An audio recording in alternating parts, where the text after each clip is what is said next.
días.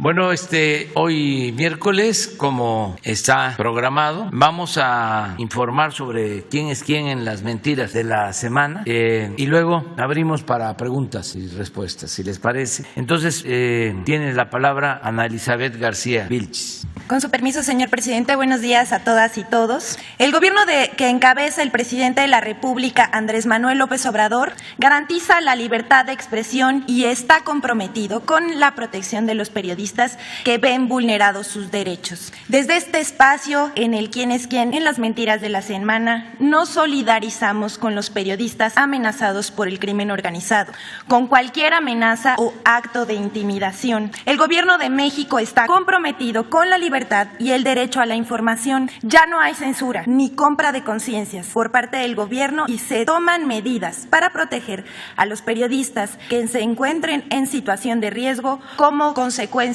de su ejercicio de su profesión. Bueno, ahora vamos a pasar a nuestra sección ¿Quién es quién en las mentiras de la semana? La primera nota es Reforma publica mentira en primera plana.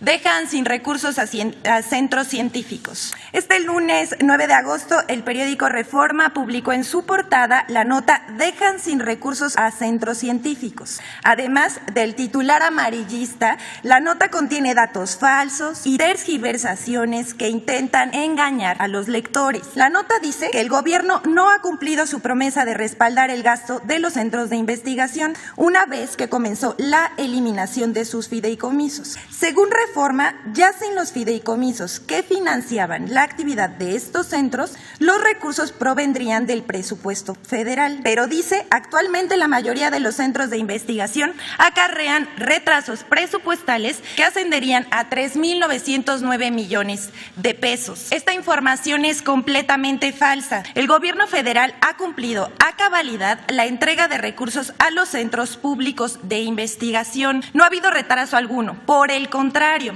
los recursos que antes iban a fideicomisos ahora se encuentran en las tesorerías de los mismos centros públicos de investigación conforme al calendario presupuestal del PEF 2021. El artículo de Reforma expone con dramatismo que los centros de investigación apenas tienen para pagar la luz y el agua y que no hay dinero para nuevos equipos. Esto también es falso. CONACYT publica cada año una convocatoria para renovar equipos. En 2021 se destinaron 300 millones para la adquisición de equipos de cómputo y laboratorio. Más adelante se afirma que los investigadores ahora dependen de convocatorias internacionales y que deben dedicar más tiempo al proceso de fondeo que de investigación. Esta información también es falsa. Por un lado, se ignora que el hecho de que la mayor parte del financiamiento a proyectos de investigación científica procede de convocatorias públicas nacionales y no internacionales y que son suficientes, amplias y diversas.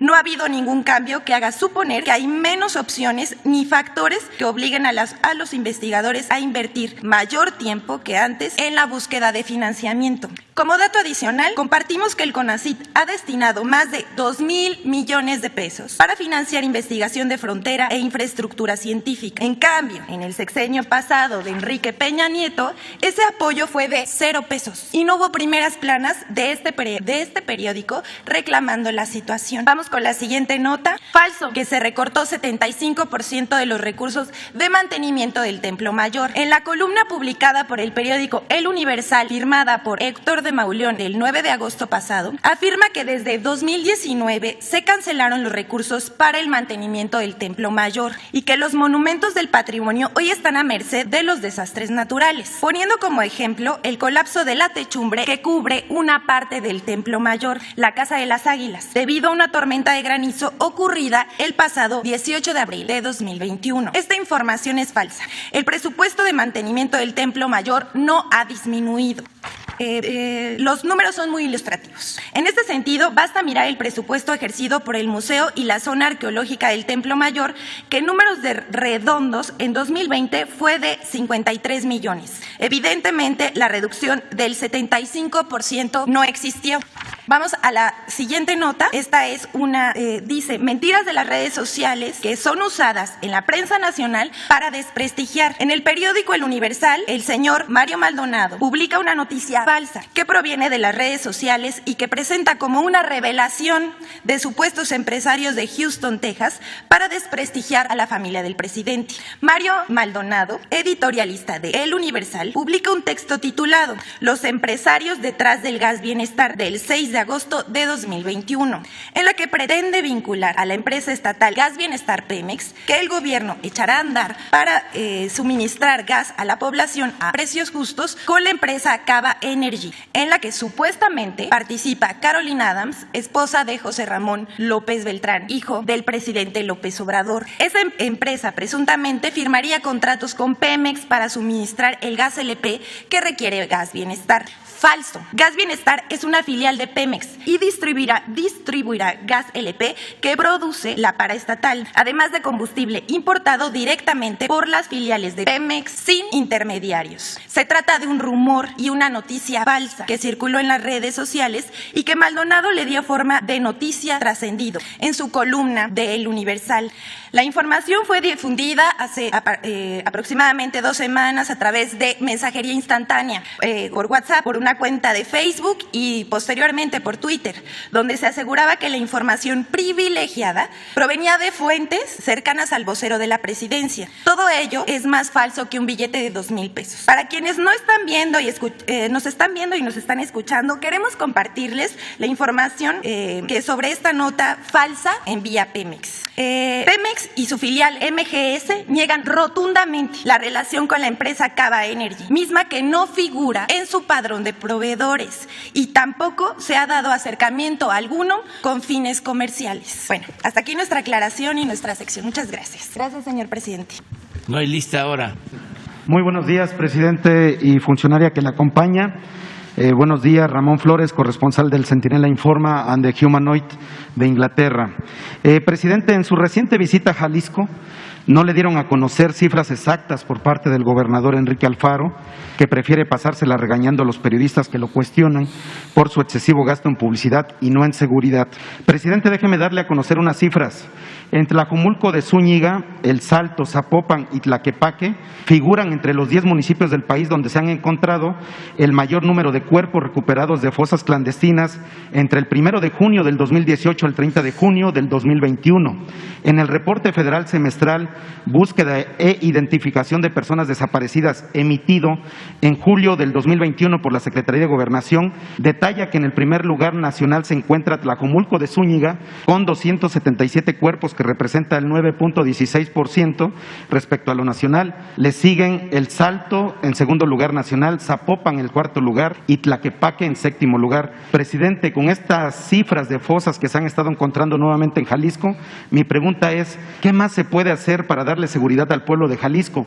Incluso ellos ya se están organizando para hacer una consulta ciudadana rumbo al 2022 para remover al gobernador Enrique Alfaro. ¿Qué mensaje le mandaría al estado de Jalisco? Porque usted estuvo allá y el gobernador le entregó otras cifras, presidente. Bueno, estamos trabajando. En el caso de Jalisco es pues notorio de que hay problemas de inseguridad, de violencia, pero se están atendiendo. Se está trabajando de manera coordinada con el gobierno del estado. Estamos manteniendo presencia tanto de la Secretaría de Marina, del Ejército, de la Guardia Nacional. Se están construyendo cuarteles para la Guardia Nacional en distintas regiones de Jalisco y también se lleva a cabo un programa de búsqueda de desaparecidos. El gobernador está participando en este programa junto con Alejandro Encinas, subsecretario de Gobernación. En fin, estamos trabajando. Por lo demás, no quiero yo politizar este asunto que tiene que ver con la seguridad y lo que tenemos que buscar es aplicarnos más todos, no solo el gobierno del estado, también lo que corresponde al gobierno federal, para garantizar la paz y la tranquilidad en Jalisco. La paz y la tranquilidad que merecen los ciudadanos. Vamos a seguir trabajando con ese propósito en Jalisco. Voy el fin de semana con otro propósito, con otra encomienda. Voy a lo de la presa del Zapotillo, voy a Jalisco el sábado y voy a estar constantemente viajando al estado y buscando que las cosas mejoren, haciendo un esfuerzo conjunto con los gobiernos locales, municipales y con el gobierno del estado. Presidente, mi segundo planteamiento: en 8 años, Rafael Antonio Olvera Amezcua, dueño de FICREA, constituyó un grupo de empresas a través del cual triangulaba los recursos de sus clientes. En el 2006 se funda FICREA, una empresa propiedad de Rafael Antonio Olvera Amezcua, quien a su vez es dueño de las empresas Lehman Trade y Baus & Yatman. El 5 de agosto del 2008, la Comisión Nacional Bancaria y de Valores autoriza que la empresa opere como una sociedad financiera popular, una SOFIPO, lo que le permite prestar servicios financieros de ahorro, inversión y crédito, principalmente a pequeñas y medianas empresas. FICREA podía manejar activos hasta por 15 millones de UDIs.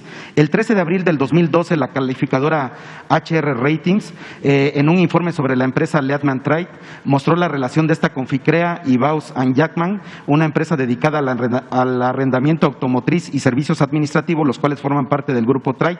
El informe señala que FICREA era la fuente más importante de fondeo y que representaba el 95.3% de los pasivos de Lehman. En marzo del 2014, el director de esta SOFIPO, Sergio Ortiz Valencia, mostró la intención de la empresa de convertirse en un banco especializado en pymes para el 2015, dado que sus activos habían crecido el 182% respecto al año anterior. Ya en el 2009, Ortiz Valencia había expresado la intención de convertir a FICREA en un banco. Sin embargo, la Comisión Nacional Bancaria y de Valores le dijo que no era el momento propicio para solicitar el reconocimiento. El 30 de octubre, la Comisión Nacional para la Protección y Defensa de los Usuarios de Servicios Financieros, la CONDUCEF, suspendió a FICREA el uso de contrato de adhesión al producto denominado inversión a plazo por rehusarse a retirar una cláusula ilegal en el contrato.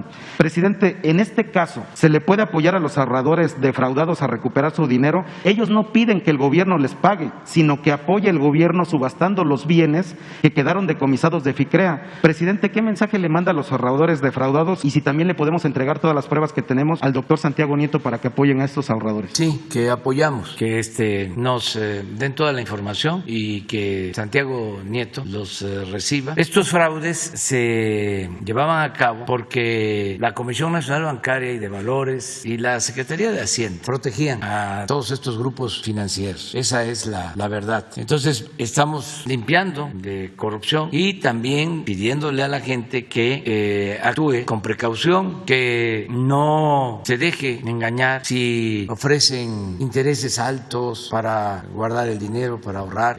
Se tiene que estar muy atentos en eso para que no haya fraudes, porque se daña mucho a la gente. Hay quienes ponen todos sus ahorros en una financiera y de repente quiebran o desaparecen. No hay regulación. Estamos buscando que eso se termine y es una de las tareas que debe de cumplir Hacienda cabalmente, que no haya este influyentismo, porque son como círculos, ¿no? Son gremios de tecnócratas, de financieros. No todos son corruptos, pero por lo general son muy deshonestos y no tienen escrúpulos para defraudar a la gente. Entonces, para eso es la Comisión Nacional Bancaria y hay que estar denunciando todos estos actos de corrupción. Los atendemos porque muchas veces hacen estos fraudes y como tienen buenas palancas, entre comillas, ejercen el influyentismo, quienes les dieron las autorizaciones, las concesiones, que todavía deben de andar por ahí en el gobierno,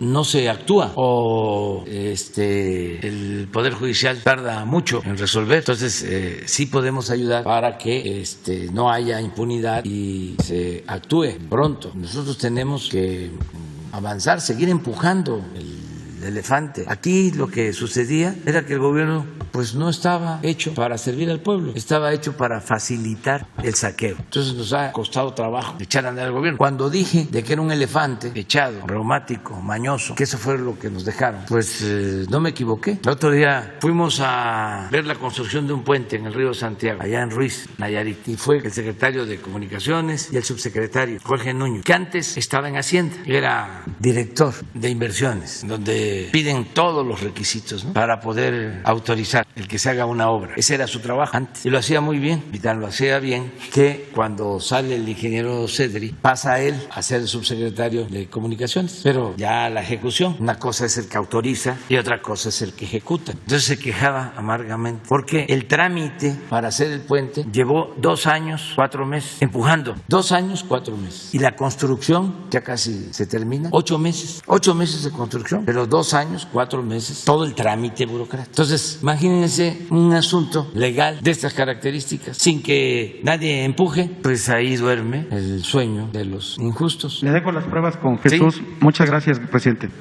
Él, luego tú y luego nos vamos con 3 compañeros. Gracias. Buenos días, señor presidente. Buenos días, Elizabeth. Diego Elías Cedillo, de Tabasco hoy, Campeche hoy, Quintana Roo hoy, y Diario Basta en la Ciudad de México de Grupo Cantón. Señor presidente, preguntarle con motivo de la llamada que se sostuvo con Kamala Harris antier y de la reunión que sostuvieron aquí en Palacio Nacional con las autoridades americanas, ¿cuál podría ser la noción que usted tendría de esta reunión que se tuvo? Y a su vez, ¿cuáles son los avances que se tienen bajo este contexto del diálogo para restablecer de manera más viable las cuestiones económicas o los avances económicos que se van a tener entre ambas naciones? Bueno, es muy buena la relación con el gobierno de Estados Unidos, con el presidente Biden. La reunión de ayer también fue muy provechosa, muy buena para los dos países. La llamada de antier con la vicepresidenta Kamala Harris, lo mismo. Se está buscando tener un plan conjunto, integral, que incluya el crecimiento económico de América del Norte. Yo he hecho un planteamiento en ese sentido de cómo fortalecer América del Norte y toda América ante el crecimiento económico, comercial de Asia, cómo complementarnos los países, integrarnos en lo económico, respetando las soberanías de cada nación. Ese fue el tema de ayer y va a haber un encuentro que le llaman del más alto nivel económico. Va a informar Marcelo Ebrard sobre este asunto para poder llegar a un acuerdo general. Esto incluye, repito, lo económico, el desarrollo regional, el apoyo a países de América Central, incluye también programas sociales, la cuestión migratoria, la seguridad, un programa integral. Y hay buenas relaciones, se está haciendo el llamado a que se abra la frontera. Ellos están en ese tenor, ellos están de acuerdo. Sin embargo, vino esto del incremento de contagios, la nueva variante Delta, y se está analizando, pero existe atención para que se normalice la relación económica, comercial en la frontera lo más pronto posible, y se va a llevar a cabo este encuentro en Estados Unidos muy pronto. No puedo precisar sobre la fecha, creo que va a informar el secretario de Relaciones Exteriores. Estuvimos platicando con el señor Sullivan más de 2 horas, fue una conversación amplia. ¿Aquí en su despacho, presidente? Sí, y llegamos a acuerdos, hay coincidencias, y él va a informar tanto a la vicepresidenta como al presidente Biden sobre nuestro planteamiento. Hay esa posibilidad. Nosotros le formulamos una invitación para que él visite México y tener una reunión. Está proponiéndose para finales de septiembre. Gracias, presidente. Y ahora, un poco aunado al contexto que usted ha platicado sobre la consolidación de la Cuarta Transformación, usted ha platicado sobre esta reforma, reforma a los pensamientos de las juventudes, de los niños, etcétera. Saber si se tiene planeado en su gobierno algún tipo de cambio en los planes de estudio, más que nada para concientizar a las y los niños sobre este problema que implica la corrupción, porque no es solo con esas conferencias de prensa poder exhibir o poder demostrar los diversos actos de corrupción que se puedan dar en los distintos ámbitos de gobierno, sino también como que esta reforma de pensamiento de las y los jóvenes. Y también si con esta reforma formas de pensamiento se podría como que pluralizar el contexto de esta idea que usted ha planeado, y aprovechando esta coyuntura, si en su libro que próximamente se va a publicar viene platicado un poco este matiz de la lucha contra la corrupción, y si nos podría usted adelantar el título que va a llevar su libro, porque si no me equivoco no nos los ha comentado. Gracias, presidente. Bueno, es un tema importantísimo.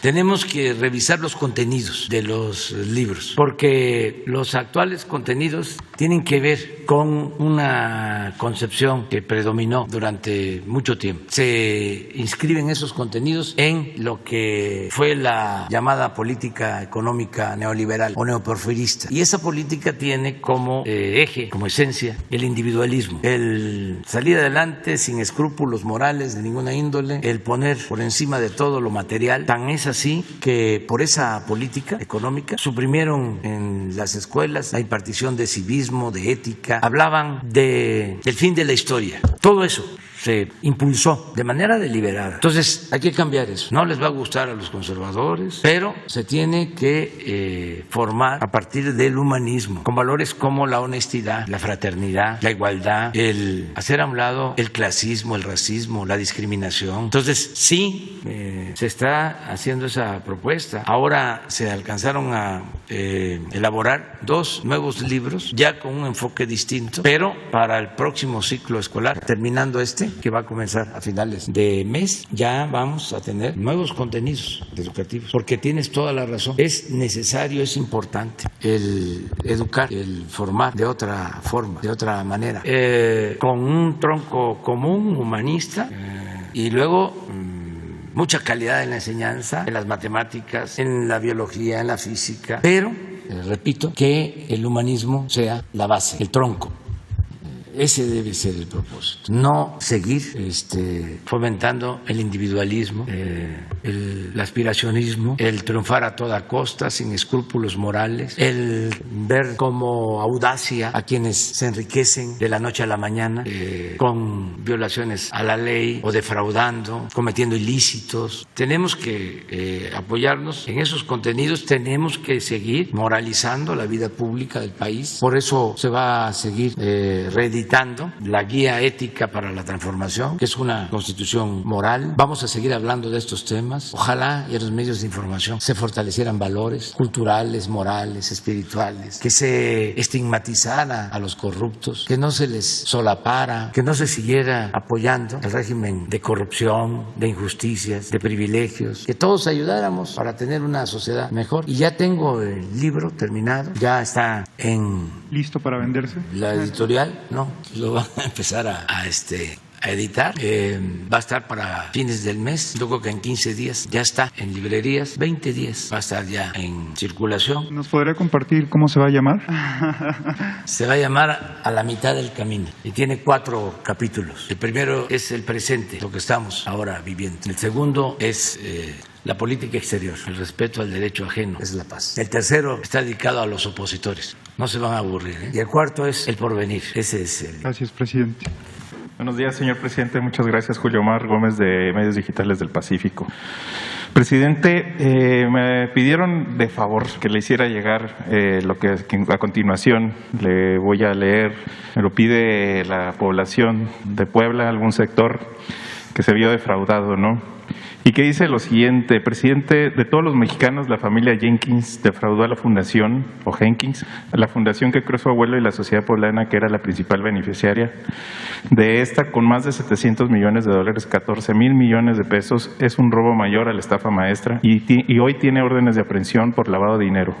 Ahora este fraude ha creado una polémica en la Universidad de las Américas, donde el señor Luis Ernesto Derbez, ex canciller foxista, es parte de la colusión y el saqueo a esta casa de estudios, y a él y a su círculo cercano se les han detectado pagos de empresas fantasma. El Estado mexicano intervendrá de manera categórica para proceder legalmente contra los Jenkins y Derbez, quienes fueron solapados por muchos gobiernos anteriores. Para que este error fuera posible, los poblanos sí me dicen que sí necesitan de su intervención porque ya están desesperados a la falta de esta situación que están viviendo. Pues vamos a ver cómo ayudamos.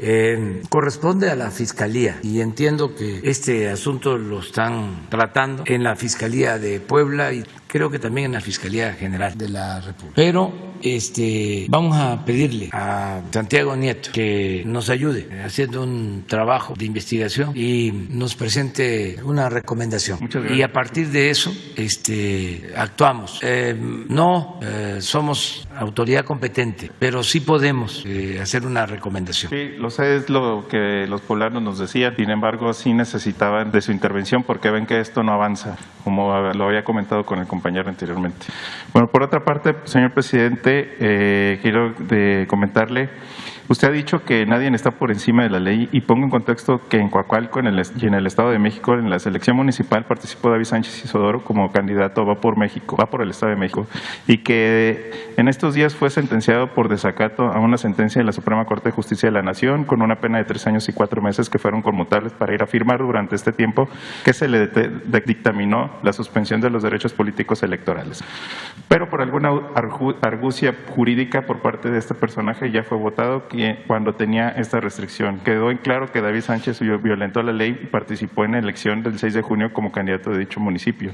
A diferencia de 31 involucrados por el mismo delito, quienes se les dio la misma pena de 3 años y 4 meses, a él no lo inhabilitaron por el fiscal, porque no lo solicitó. Derivado de lo anterior, la elección fue impugnada porque se comprobó que durante el día de la elección hubo compra de votos y que saltaron casillas y que funcionarios como Nelly Puebla Rocha, consejera del municipal del IEM, se negaron a reabrir las casillas y proceder a un reconteo en la sede de Coacalco. Además de hoy, el personaje llegados al gobernador Alfredo del Mazo como José Mansur, que presionan en el Tribunal Electoral del Estado de México para que la elección favorezca a David Sánchez Isidoro. Las preguntas es, señor presidente, ¿por qué David Sánchez Isidoro tiene un trato distinto en el proceso de desacato que enfrentó ante la Suprema Corte? David Sánchez está por encima de la ley, señor presidente, tiene cómplices en instancias de la Fiscalía General de Justicia, de la propia Suprema Corte de Justicia, el Instituto Electoral del Estado de México o en el Tribunal Electoral. ¿Está usted de acuerdo en que personas que defraudan la ley y burlan la justicia gobiernan impunemente? Pues no estoy de acuerdo, pero la verdad no conozco el caso y eso corresponde, como tú lo has mencionado, a la Fiscalía y al Poder Judicial. Ellos tienen que atender este asunto. Aquí tú ya hiciste uso de tu derecho a denunciar y estoy seguro que si los afectados van a la Fiscalía o a la instancia judicial correspondiente, van a ser atendidos. Si no avanza la denuncia, entonces vuelves a hacerla aquí. Ok, ese es el punto, señor presidente. Muy bien. Gracias. Buenos días, señor presidente. Buenos días. Eduardo Esquivel Ancona, SDP Noticias. Mi primera pregunta, quisiera saber su opinión de que el Fondo Monetario Internacional pide a su gobierno más apoyo fiscal para enfrentar la pandemia y piden reformas estructurales que generen inversión sólidas y una reforma tributaria. Esto se lo hago en el contexto de que pues, lo mismo le recomendaron a Brasil y Brasil, el gobierno brasileño dio el 8% de su PIB en estímulos y les fue bien el año pasado porque hubo un decremento en la pobreza de los brasileños, pero este año no les está yendo nada bien. La Fundación Getúlio Vargas, el Instituto Getúlio Vargas, está viendo un retroceso en los salarios, ya no alcanza el dinero porque la pandemia ha sido muy larga y tienen un déficit primario el gobierno grandísimo y la deuda está llegando al 85% con respecto a su PIB. Entonces, yo no sé si sea tan bueno. El gobierno del presidente Felipe Calderón, en el 2009, cuando la crisis, también muchos estímulos, sobre todo a empresas ligadas al comercio exterior y pues tampoco hubo buenos resultados. Entonces, aumento de la deuda, y yo me gustaría saber su opinión sobre este caso. Pues nosotros somos muy respetuosos de los organismos financieros internacionales, como el Fondo Monetario Internacional, pero ya no son ellos los que dictan la agenda del gobierno de México. Durante muchos años ellos eran los que manejaban la política económica. En todo el periodo neoliberal nunca hubo un plan de desarrollo propio. Todo era aplicar las recomendaciones del Fondo Monetario Internacional. Increíble. Todas esas llamadas reformas estructurales se aplicaron en México por recomendación del Fondo Monetario Internacional y de otros organismos del extranjero. Y las aplicaron en distintos países y llevaron a la ruina a los países. Fue un rotundo fracaso. Pero lo más increíble es que todavía haya gobiernos que les hagan caso y que ellos también no cambien de actitud, no han asumido la responsabilidad que tuvieron en la reciente crisis en Argentina. Ellos recomendaron que se endeudara el presidente Macri más allá de la capacidad de pago de Argentina. Pues claro que iba a haber crisis en Argentina y luego no asumen su responsabilidad. Acaban de haber manifestaciones hace relativamente poco en Colombia por lo mismo, porque imagínense, les recomiendan en plena pandemia aumentar impuestos y el gobierno de Colombia aplica esas reformas. Se tuvo que ir el secretario de Hacienda de Colombia porque salió la gente a la calle a protestar. Entonces, con todo respeto, esas recomendaciones nosotros no vamos a aplicarlas en México. Nosotros tenemos una política económica distinta. No vamos nosotros a endeudar al país para rescatar, como se ha hecho siempre, a los potentados que cada vez acumulan más riqueza mientras el pueblo se empobrece. Ese es el modelo que recomiendan, ayudar a los de arriba con la idea peregrina, con el sofisma de que si les va bien a los de arriba, les va a ir bien a los de abajo. Si llueve fuerte arriba, gotea abajo, salpica y le llega también a los de abajo. Nosotros no seguimos esa política, no estamos de acuerdo con ese engaño, con esa tomadura de pelo. Nosotros estamos ayudando de abajo hacia arriba para reactivar la economía, para fortalecer el consumo, porque si la gente tiene ingresos, la mayoría de la gente tiene para lo básico y también para no solo lo básico, con eso se ayuda la industria, se ayuda el comercio. Ese es nuestro modelo y estamos saliendo adelante de la crisis. Pronto caímos y ya estamos por salir.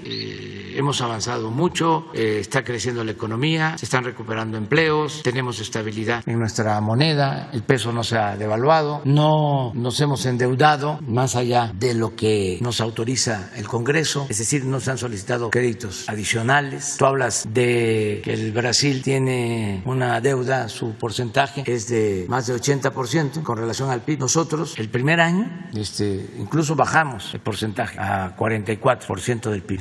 Así está nuestra economía. Y con la caída del PIB, con la crisis, se nos fue hasta 52, pero ahora, hoy, está en 49 del PIB, nuestra deuda. Y vamos a sostenerla. Tengo como propósito el que en términos reales la deuda en el gobierno nuestro se incremente menos en lo cuantitativo y en términos reales que el incremento que tuvo durante el gobierno del presidente Calderón y durante el gobierno de Peña Nieto. Ya lo tengo clarísimo.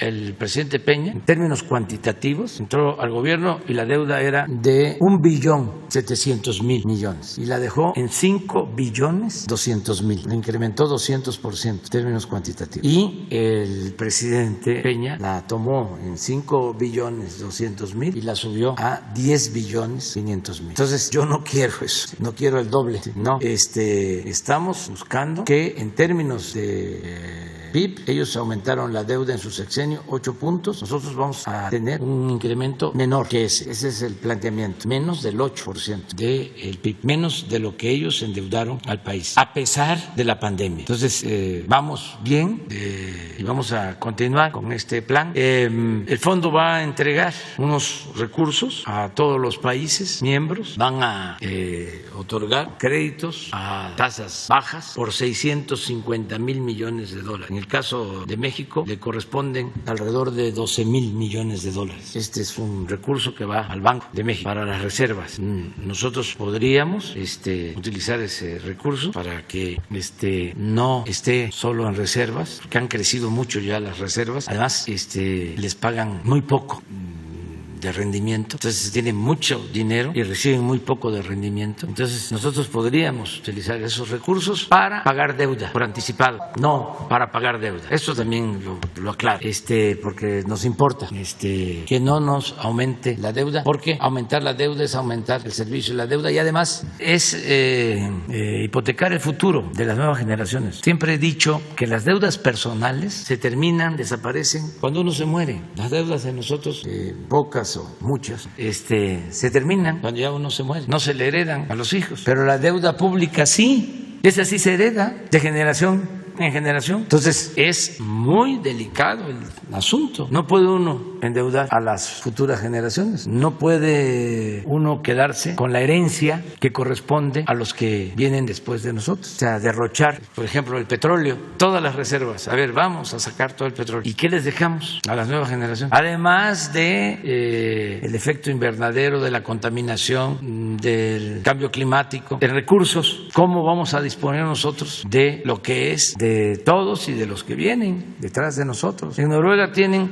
un fondo para las nuevas generaciones. Pueden extraer petróleo, vender petróleo, pero hay una cantidad de lo que obtienen que queda como fondo, como patrimonio para las nuevas generaciones. Entonces, con respecto a tu pregunta muy atinada, esa es nuestra respuesta y no tenemos ningún pleito con el Fondo Monetario, solo que no estamos de acuerdo en sus recomendaciones. En una segunda pregunta, señor presidente, ¿cómo se hace la evaluación de los desastres naturales que hay ahora que se extinguió el FONDEM? Porque anteriormente había un desastre natural, al día siguiente o a los 2 días el gobernador ya tenía todo cuánto iba a necesitar para reparar las carreteras.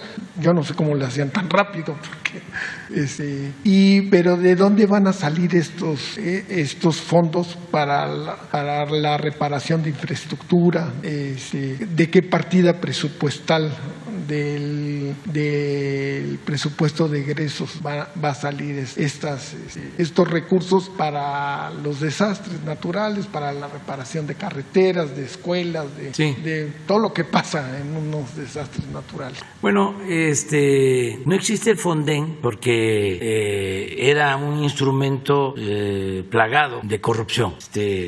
Era una práctica declarar emergencias, zonas de desastre y autorizar compras masivas, o hacer obras sin licitación o transferir dinero del gobierno federal a los estados para que hicieran lo propio. Si había una sequía, si había una inundación, entonces se usaba el FONDEM y no llegaba el dinero a la gente. Habían proveedores que tenían ya como encomienda entregar víveres, despensas, colchonetas, todo lo que se requería. Gentes que hizo su agosto en el gobierno anterior y en todos los gobiernos. Gobernación manejaba esto. Muchas irregularidades, para decirlo amablemente. Entonces ya se termina con eso. Entonces esos fondos los maneja Hacienda y si se necesita, se utiliza. Y si no alcanzan esos fondos, se amplían los presupuestos para las dependencias. El caso más claro es el de las inundaciones en Tabasco y en Chiapas. Nunca se había destinado tanto recursos. En el caso de Tabasco, todas las viviendas que se inundaron están recibiendo sus enseres, y digo están, que no hemos terminado todavía de entregar estufas, refrigeradores, camas, todas. Además de que en todos los casos se dio de manera directa un apoyo, creo que de 10,000 pesos por familia, más los enseres.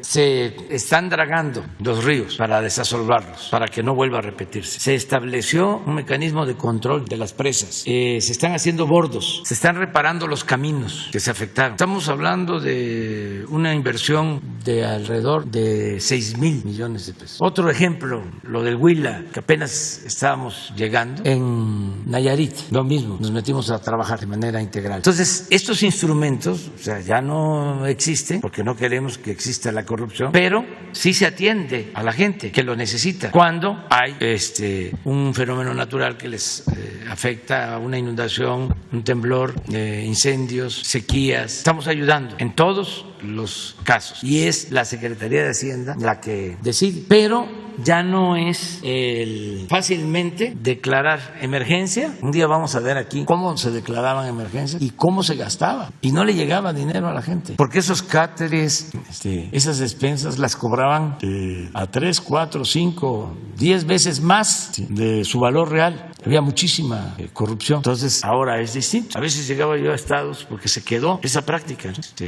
Llegaba yo a estado y un gobernador me decía: qué barbaridad, nunca habíamos padecido de tanta sequía como hoy. Ese era su tema, para que yo autorizara dinero para atender a los afectados por la sequía, que desde luego sí los hay, pero ese dinero no llegaba, o llegaba con moche, con piquete de ojo. Entonces ahora ya no. Es como lo que está sucediendo ahora que están terminando algunos gobernadores que no manejaron adecuadamente sus fondos, sus recursos, y no tienen para pagar las nóminas. Entonces lo primero que hago es saber si se les han entregado puntualmente las participaciones, en todos los casos. Es más, se les entregaron hasta por adelantado, al grado de que ahora que hay problemas en algunos estados donde hay cambios, los que van a entrar nos están planteando ya no les entreguen todo, porque nos va a quedar a nosotros, o no nos va a quedar nada, porque hay casos en donde se entregó por adelantado para ayudar las participaciones y los que van a entrar van a recibir muy poco. Entonces vamos a ayudar sobre todo para el pago de las nóminas, porque no se le puede retener el salario a los trabajadores. En el caso de las nóminas, se tiene que ayudar y no nos corresponde legalmente. El gobierno federal no le debe a ningún estado sus participaciones, a ningún estado. ¿Qué pasó? Se vienen arrastrando problemas financieros porque se endeudaron muchos estados. Yo les he planteado aquí cómo por influyentismo en Hacienda se le decía a los gobernadores: esta empresa te puede construir un hospital mediante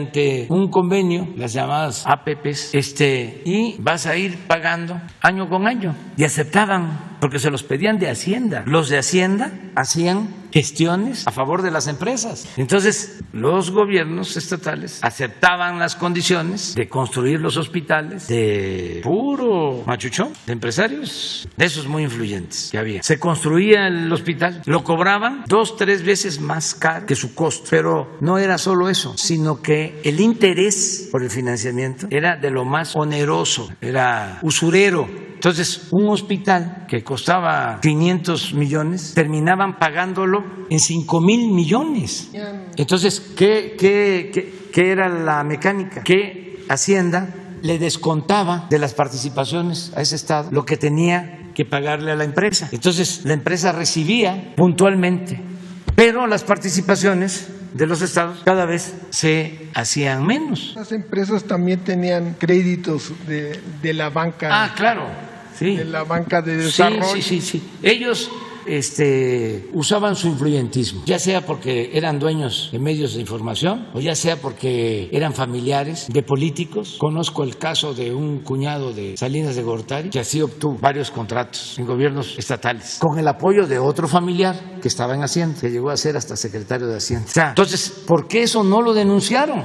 Y qué bueno que estamos tratando el tema, para que los que están llegando no vayan a convertirse en tapaderas, porque les va a afectar. Entonces, ese es el problema. Entonces, los trabajadores pues tienen que recibir su sueldo, sus ingresos, y en eso sí ayudamos. Pero no es, a ver, dennos, no me alcanza, ¿por qué no administras bien? ¿Por qué no aplicas un plan de austeridad? ¿Por qué sigue el derroche? ¿Por qué solapaste el que se endeudó el Estado y no dijiste nada? Porque te ayudaron en la campaña, porque estableciste relación de complicidad. Entonces, eso es lo que sucede y es lo que pues se está combatiendo. Que hay gobiernos estatales. Un ejemplo es Tlaxcala. Ya llevan años que por ley no pueden contratar deuda. Es el único estado donde legalmente no se pueden endeudar. Creo que desde que estaba Antonio Álvarez Lima se estableció ese acuerdo. Es una ley. Ahora creo que Querétaro, sin que tenga esa ley vigente, logró terminar o está concluyendo sin dejar deuda o con muy poca deuda. Y eso es pues digno de reconocimiento. Pero hay otros que actuaron mal, no supieron administrar bien los fondos. Muchas gracias, señor presidente. A ver, pero no, ya quedamos de que mujeres, compañera.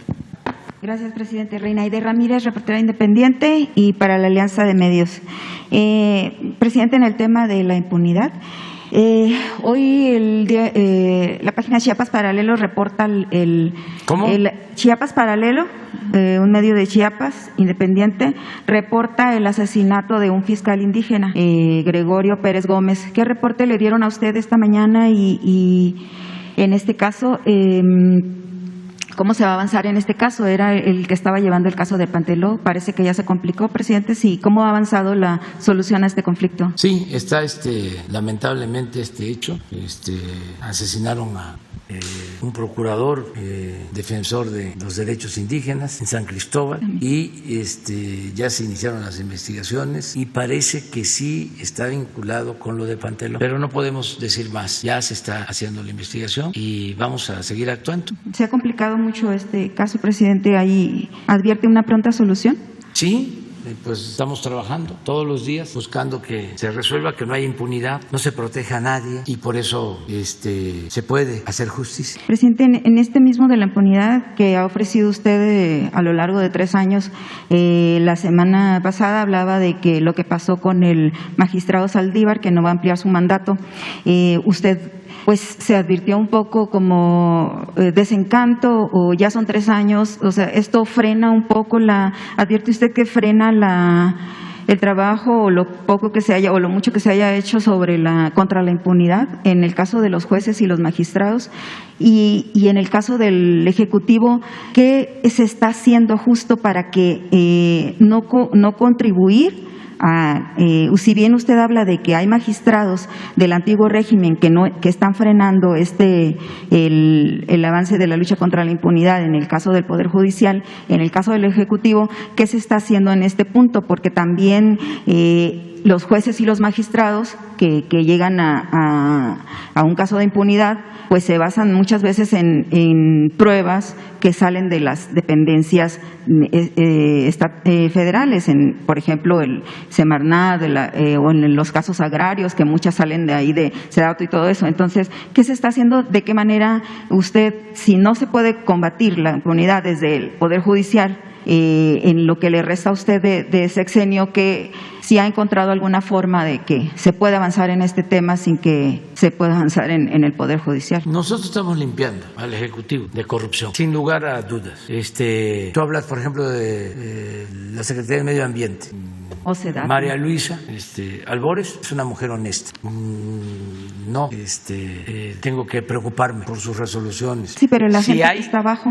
Casos, sí. O sea, los que aún quedan y que están abajo. No, pues, y que están trabajando justo para apoyar No hay impunidad para nadie. En Sedatu, por ejemplo, presidente, se usaron muchos documentos apócrifos, sí, así era falsos antes, para ayudar a ciertos grupos de poder, así era antes, megaproyectos, pero etcétera, no, para poder ganar en juicios ante magistrados y jueces. Ya no es así en Sedatu. Así era. No, pues el gobierno estaba tomado, estaba secuestrado por la delincuencia, no solo por la delincuencia organizada, por la delincuencia de cuello blanco. Entonces hacían lo que querían, pero eso ya no se da. Estoy grabando unos mensajes porque como viene el informe el día primero, tenemos posibilidad, de acuerdo a la ley, a informar 15 días antes con mensajes, que por cierto son tiempos oficiales. Yo estoy grabando y les van a gustar los mensajes. Presidente, cuando habla es que en el tema que estás tratando ya no es lo mismo, ya no se permite la corrupción. ¿Cuándo nos podría presentar un reporte de cómo se ha limpiado justamente en Sedatu, que tiene mucho que ver con lo de las tierras y que es uno de los grandes problemas del país, de los campesinos, de las comunidades? Pues sencillamente ya no se les ha despojado a los campesinos, no hay un solo despojo. Pero hay muchos en proceso, presidente, que no se han podido resolver. ¿Saben desde cuándo? Sí, que tienen algunos hasta 50 años. Más. O más. Aquí trata un compañero un asunto de Krill, Chihuahua. Sí. Se pidió que vinieran los compañeros campesinos, las comisiones. Pues es de los años 40. Así es. ¿Y en qué consiste? En que se aprobó una resolución para entregar, 8,000 hectáreas, 12,000. Y en la ejecución les entregaron 4,000. Pero desde ese entonces, entonces otros campesinos, porque montaban ejidos sobre ejidos. Nos contraponían. Sí. tienen en posesión las tierras. Entonces, la resolución presidencial, en efecto, habla de 12,000 hectáreas. Entonces, ellos dicen, queremos que nos devuelvan las 8,000. Si no nos devuelven las 8,000 hectáreas, que nos paguen. Entonces, el planteamiento es, vamos a ver en qué situación están, vamos a ver la cuestión legal, sobre todo lo social, porque nosotros no podemos utilizar el dinero del presupuesto, que es de todo el pueblo, a diestra y siniestra. Tenemos que cuidar el dinero. Yo soy bastante cuidadoso. Pero entonces, ¿cómo se va a resarcir el daño de este caso y de otros? Sí, no, pero ¿sabes cuántos hay así? Sí, bueno, por lo menos en Sonora hay varios. Pues deben de haber de ese tipo como unos 5,000 casos. O sea, donde les entregaron la tierra, hubo una resolución, pero al momento de ejecutarla, pues ya estaba no invadida, sino ocupada por otros, porque la resolución la hicieron en el escritorio, en las oficinas, o nunca llevaron a cabo en el terreno la ejecución. Entonces tenemos que tomar decisiones de ese tipo, ver cómo ir resolviendo caso por caso. Es todo lo que se heredó. ¿Alguna alternativa ha resultado exitosa en alguno de estos 5,000 casos, presidente? Que ya lo hayan resuelto ahora en su gobierno. Sí, llevamos tierras recuperadas. Por ejemplo, se había vendido una superficie, creo que de 3,000 hectáreas en Calquiní a un gran empresario a precio de remate, y nos dimos cuenta y cancelamos la operación y se recuperaron las tierras. Y muchos casos así que se están llevando a cabo. ¿Cuándo nos presenta un reporte de esto, del avance que llevan en esto? El SEDATU es un poco también lo que estamos haciendo en las comunidades y en los pueblos yaquis. O sea, ahí es lo mismo.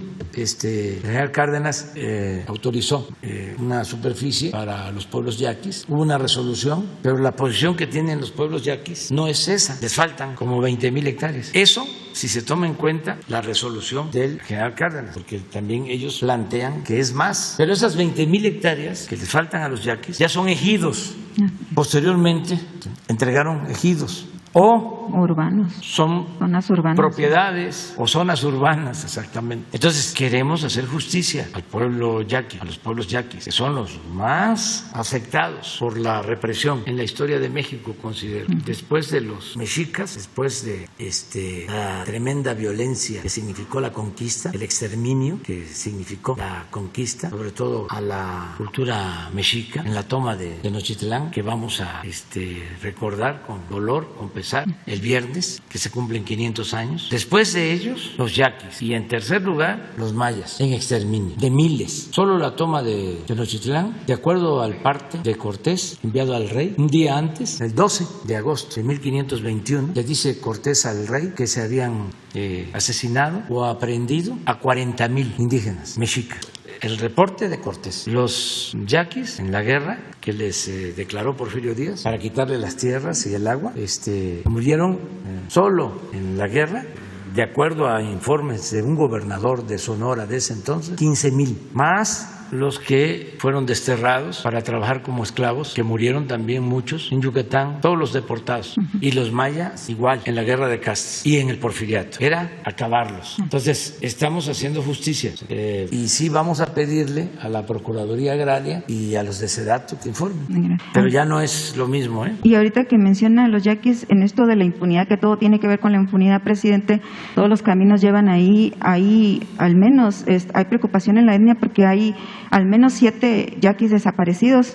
Supongo, ¿qué reporte tiene usted? ¿Qué avance tiene ahí? Que los estamos buscando porque también se introdujo el crimen organizado, la delincuencia. Y desde que se reportó la desaparición de estas personas, di instrucciones para que la Secretaría de Marina, Defensa, todos se dedicaran a eso, a la búsqueda de estos desaparecidos. Es nuestro trabajo. No hay indicios de... Hemos utilizado todo. No puedo comentar más, pero no hemos dejado de buscarlos. Presidente, ¿hay desencanto de usted en el caso de que en el Poder Judicial no se pueda avanzar contra la impunidad? No, ¿saben por qué? Porque ayuda mucho el que estemos denunciando todos. Es que antes no se denunciaba nada. Entonces hacían lo que querían. Todavía, presidente. No, pero ahora hay un caso de un juez que libera injustamente a un delincuente por dinero y aquí lo denunciamos. Y estoy pidiendo siempre que el Consejo de la Judicatura investigue. Pero, por ejemplo, presidente, cuando se logra alguien que tiene recursos, como Lidia Cacho, por ejemplo, su caso ya llegó y al final o sea, llegó a un final y resulta que exoneran a estas personas, a sus agresores, en el Poder Judicial. Entonces, pero pues también se denuncia. Yo lo denuncié y lo denunciamos todos. Y ellos tienen, los del Poder Judicial, que asumir su responsabilidad y no pensar que es como antes. Yo le tengo mucha fe a la denuncia pública. El problema es que antes robaban, cometían injusticias y ni siquiera perdían su respetabilidad, ni se sabía quiénes eran, actuaban en la clandestinidad, en el anonimato. Ahora un juez, un magistrado, un ministro que actúa mal, que se conoce, y creo que por muy cínico que sea, le afecta, porque además ellos con esas actitudes le causan daño a sus familiares, a sus hijos, que no tienen nada que ver, que no tienen culpa del mal comportamiento de los padres. Es una vergüenza. Entonces, yo sí creo que hemos avanzado, porque no se tolera la impunidad. Una cosa es que lo hagan, que cometan una fechoría y que logren que no se sepa o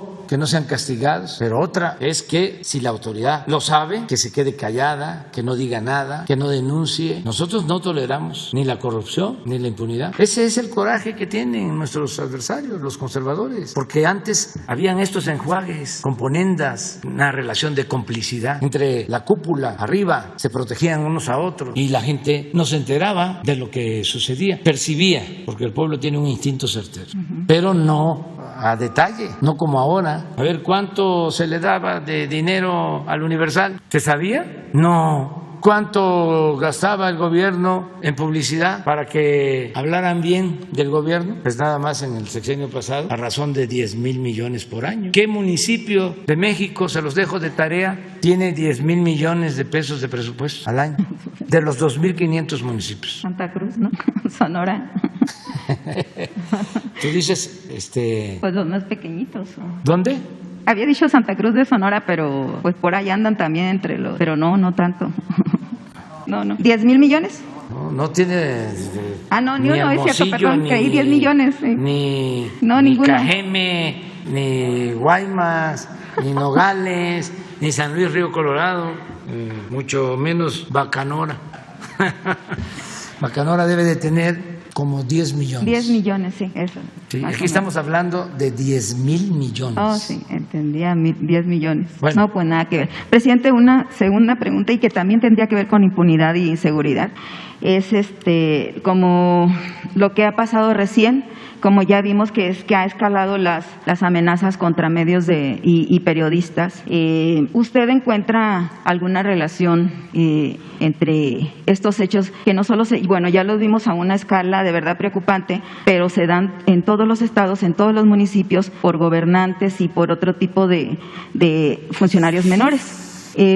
¿Usted encuentra alguna relación de esto que está pasando con el hecho de que desde aquí también usted y ahora con una nueva sección se estigmatice a los periodistas? Bueno, eso es lo que dice Krause, ¿no? Y Aguilar Camín y pues casi todos los medios. Eso es lo que dicen. Nos echan la culpa a nosotros de todo. Está enojado Aguilar Camín y está enojado Krause porque también eran los predilectos de los gobiernos anteriores. Recibían muchísimo dinero para sus publicaciones. Entonces ya no reciben y ahora pues nos echan la culpa de todo. Pero es que justamente ese es el problema, presidente, que esos personajes, grandes personajes que siempre han, de ellos o de otros que han estado siempre cerca del poder y que hoy no lo están, esos son una parte, pero también hay periodistas, los de a pie, los que andamos en la calle, que de alguna manera el hecho de que aquí se hable, usted ha hecho alguna distinción, sí, siempre.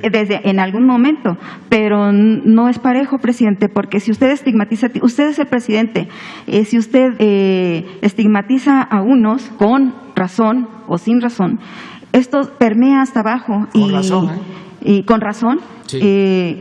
Con razón, y sí es con razón en algunos casos, lo sé yo, llega hasta abajo y los alcaldes y los gobernadores siguen haciendo lo mismo y ahora ya vimos que otros niveles están también entrando a este tema de cuestionar, de atacar. De por sí, usted sabe que el periodismo es una de las, pues ahora, de las profesiones más riesgosas que hay en el país y además más impunes, porque los crímenes no se resuelven, o sea, no hay respuestas. Pero hay respeto de parte de nosotros a los periodistas, siempre lo menciono. La diferencia está en los dueños de medios, en los que utilizan la libertad de expresión como negocio, los que forman parte de los grupos de intereses creados, los que protegen a corruptos, los que son responsables también en buena medida o tienen parte de responsabilidad de la descomposición social, de la violencia, porque ellos se han beneficiado de la corrupción. Entonces, ¿cómo les vamos a aplaudir? Y desde luego, la gente sabe muy bien quién es un periodista honesto. ¿Cómo lo van a saber?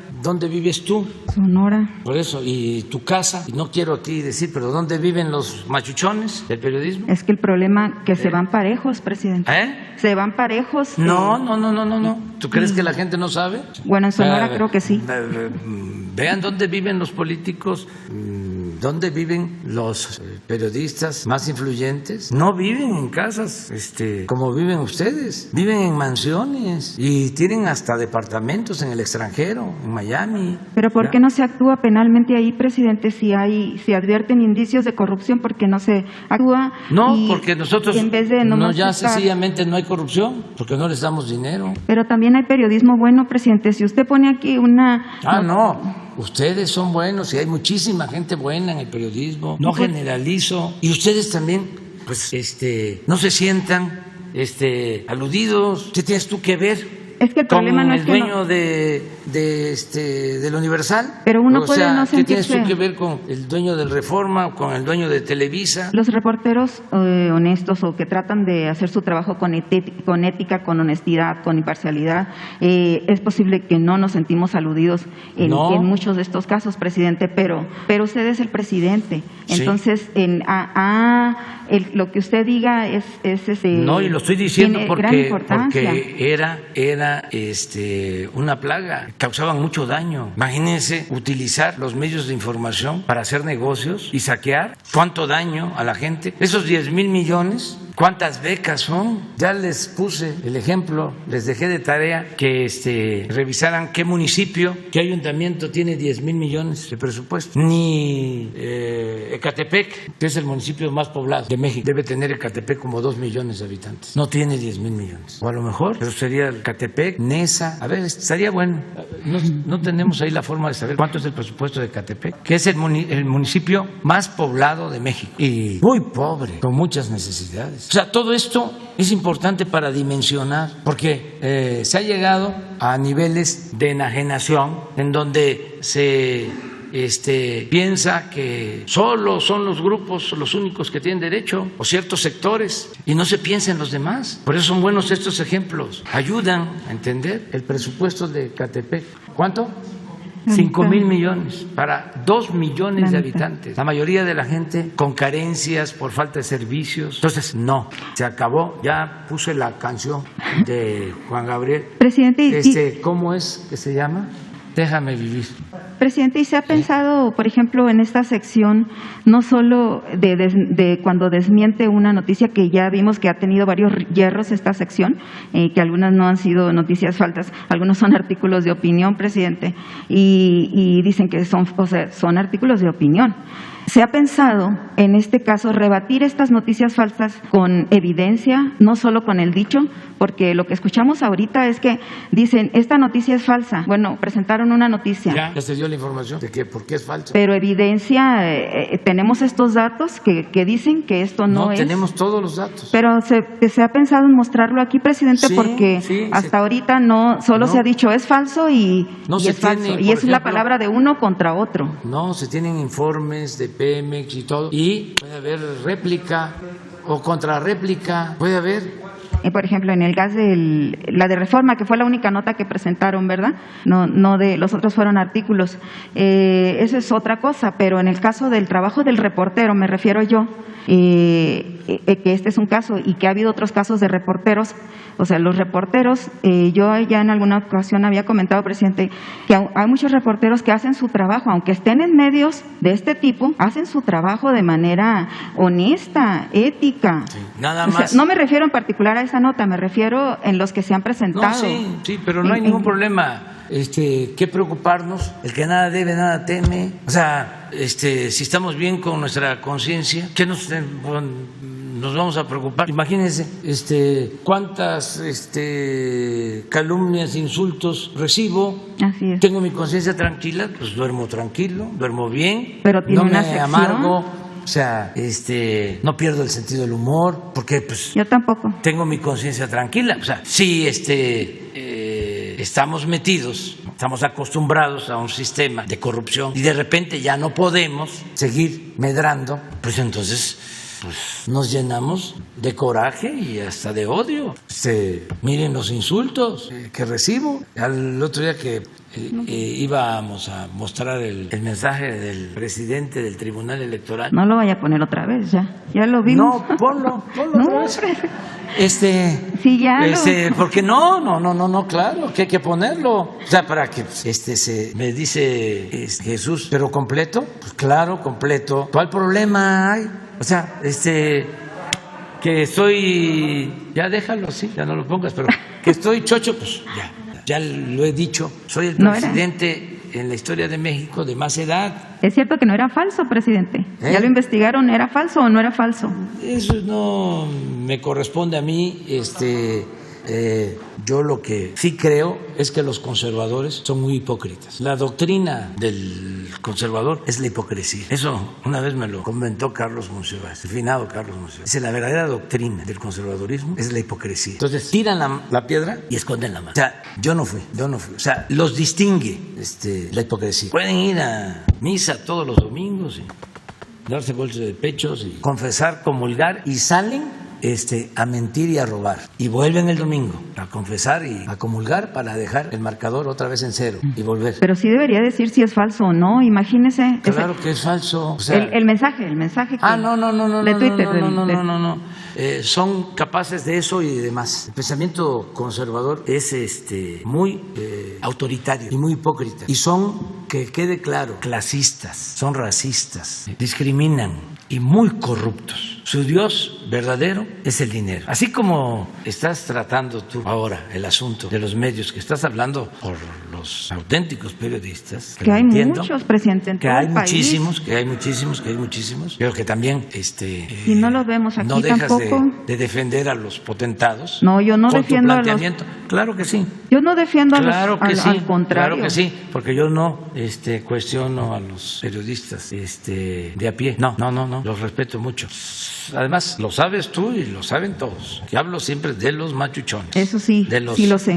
De los de arriba. Bueno, esto mismo sucede con ciertos sectores de clase media, que aunque los estén explotando, aunque los estén robando, están en contra de nosotros. Es una especie de masoquismo. Quisieran que regresaran los corruptos. Y yo aceptaría, por ejemplo, que los potentados, pues además de que tienen sus derechos y es legítimo, se manifestaran en contra de nosotros. Los que ahora tienen que pagar impuestos porque antes no pagaban. ¿Cómo van a estar contentos? Pero ¿por qué una gente trabajadora, buena, de clase media, que vive al día, quiere seguir manteniendo un régimen corrupto? Pues tiene miedo a perder el trabajo, presidente. Sí, por lo que sea, pero tenemos que entender, nosotros ni siquiera estamos en contra de la gente que tiene un patrimonio, el que con esfuerzo, con trabajo ha logrado un patrimonio, merece respeto. Nosotros estamos en contra de la riqueza malavida, porque lo que más ha dañado a México, el cáncer, la peste más funesta para México, ha sido la corrupción, y eso no hay que tolerarlo, no hay que permitirlo, porque eso ha causado mucho dolor, mucho sufrimiento. Por la corrupción es la monstruosa desigualdad que se tiene. Por la corrupción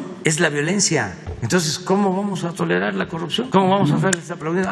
Se van a enojar y se nos van a tirar encima, porque como ellos son los dueños de los medios de información más influyentes, nos van a someter, nos van a obligar a que cambiemos. Así era antes, presidente. Así era antes. No. Ahora ya no, ahora no. Y yo celebro, no saben qué contento estoy de poder constatar cómo el pueblo de México ha adquirido conciencia. O sea, cómo ha cambiado la mentalidad del pueblo. De muchos. Si no, de millones. Si no fuese por eso, ya nos hubiesen destruido políticamente hablando los medios, y le han metido. Acabo de tener un informe de las publicaciones. Hace poco dimos a conocer las menciones buenas y malas sobre los partidos. Un informe del INE de un monitoreo que hizo la UNAM de la desproporción, ¿no? De cómo el bloque conservador tuvo todo el apoyo en las pasadas elecciones de los medios de información. Pero hace poco me mostraron un estudio también de una empresa sobre las menciones a favor y las menciones en contra del presidente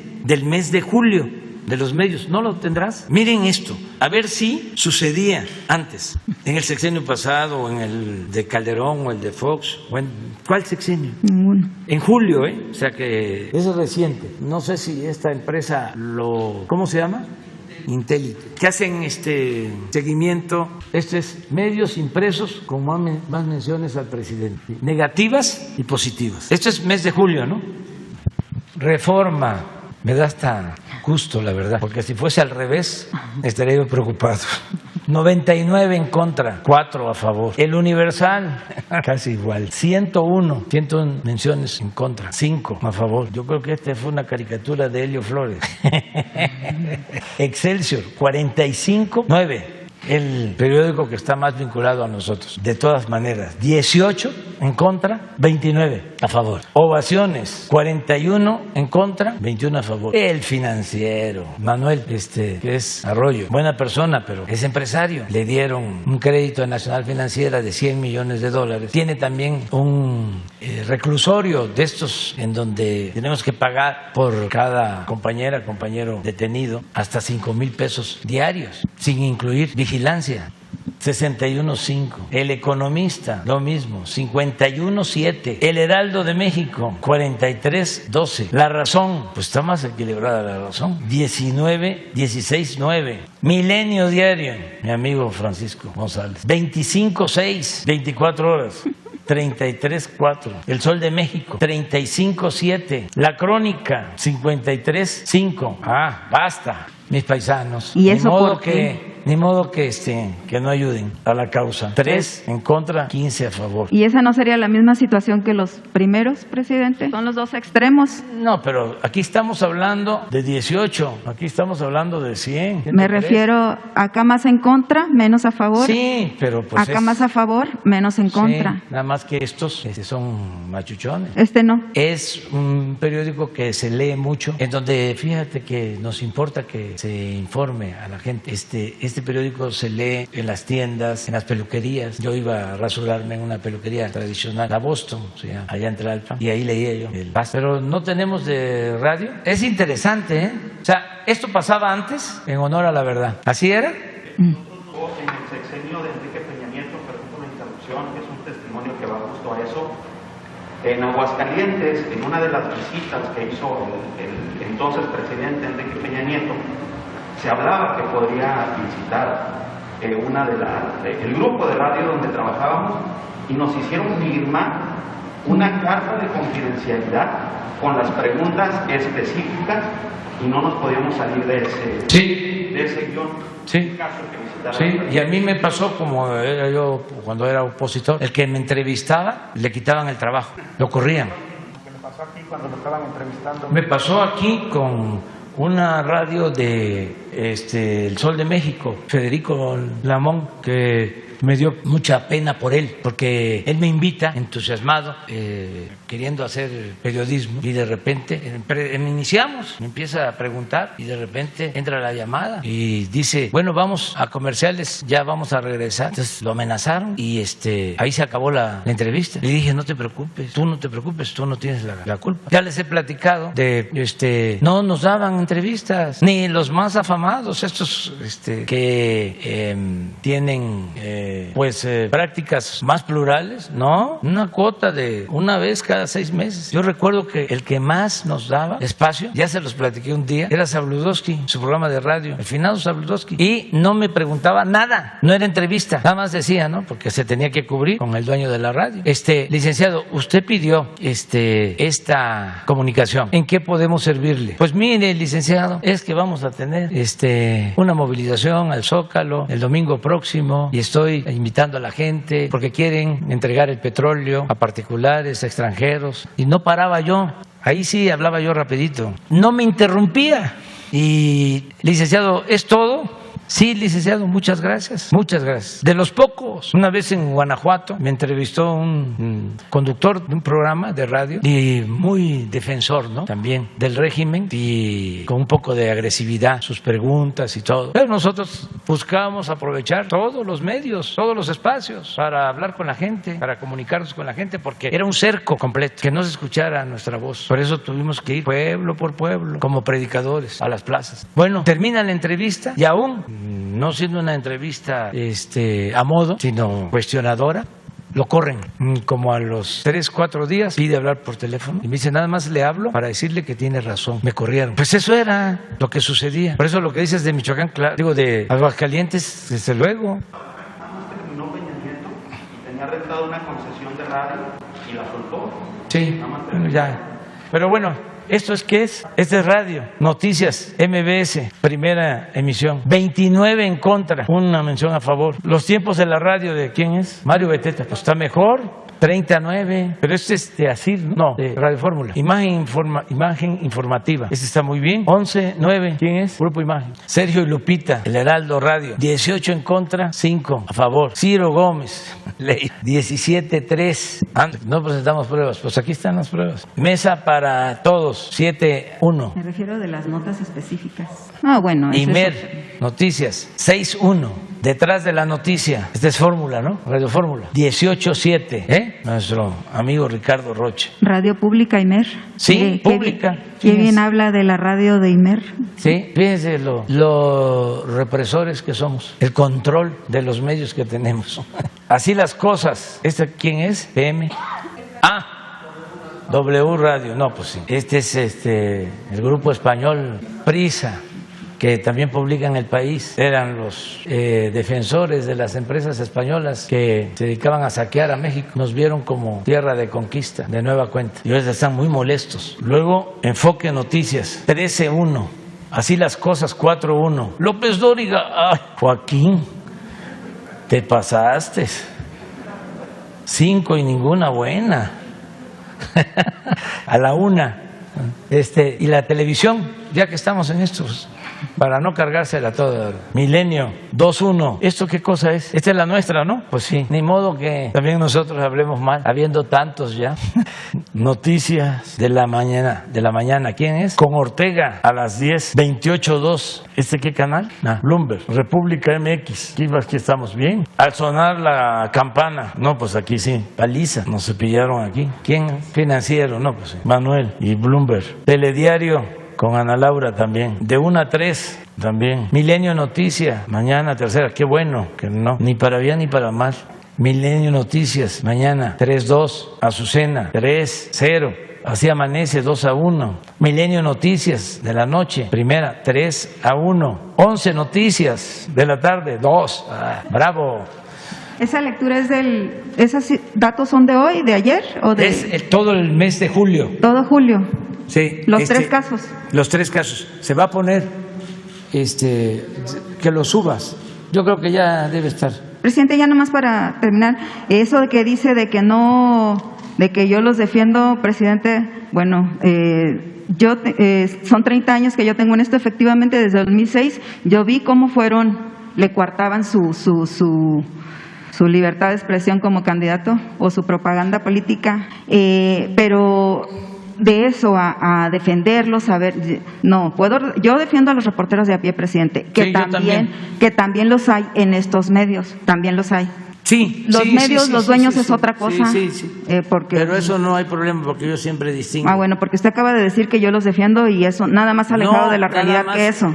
Lo digo para que no se vaya a y que no se malinterprete, porque yo de ninguna manera defendería, ni cuando estaba con ellos, con alguno de ellos los defendía, así que no es la misma, no es la misma. Yo defiendo al periodista de a pie y resulta, presidente, que si todo esto usted lo usa como defensa, estar aquí contra todo eso que ya vimos. Si no estuviésemos, ¿se imagina que no existiera la mañanera? Pero sí debe, no sé, que si ha pensado usted en hacer un balance también hay buen periodismo, también que se muestre el buen periodismo que hay en México. Sí, lo hay. Que que se vea, que sí lo hay, y sobre todo que sea usted claro, y no sé si puede hacernos ese favor de que sea claro cuando se trata de lo ha hecho en muchas ocasiones, eso sí lo reconozco cuando lo he escuchado. Los medios son una cosa, los columnistas son otra cosa, diferente de la nota diaria, y los reporteros de a pie somos otra cosa. Sí, completamente distinto. Entonces, No, por lo general los columnistas pertenecen a la academia, o son intelectuales orgánicos que también están dolidos porque recibían un trato especial. Casi la mayoría de los columnistas o tiene que ver con las grandes cadenas de comunicación o grandes empresas de comunicación, o tienen que ver con los dos grupos que han monopolizado todo lo relacionado con la intelectualidad, con la llamada República de las Letras, que es Krause y Aguilar Camín, los jefes. Entonces ahí están antropólogos,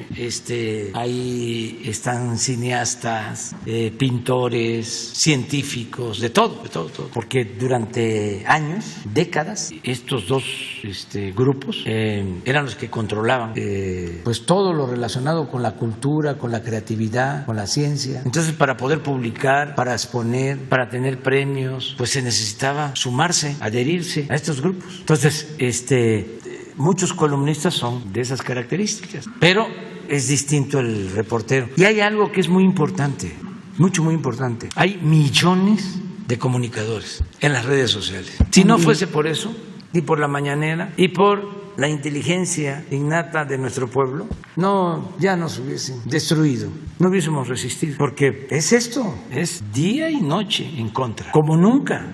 Es motivo de orgullo, un timbre de orgullo. El único presidente que padeció una campaña así, en contra, fue el apóstol de la democracia, Francisco I. Madero. Ningún otro.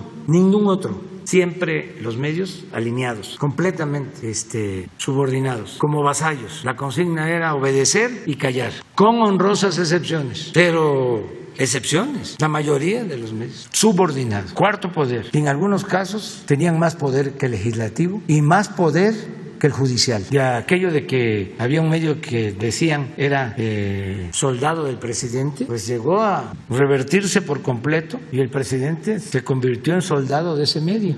Así es. Entonces, nunca más eso. Y se tienen que ir acostumbrando a la nueva realidad, porque pues yo estoy acostumbrado a luchar. El periodista de a pie también, presidente. Sí, entonces pues ahí nos vamos, ahí la vamos a ir llevando. Bueno, muchas gracias. Gracias. Adiós.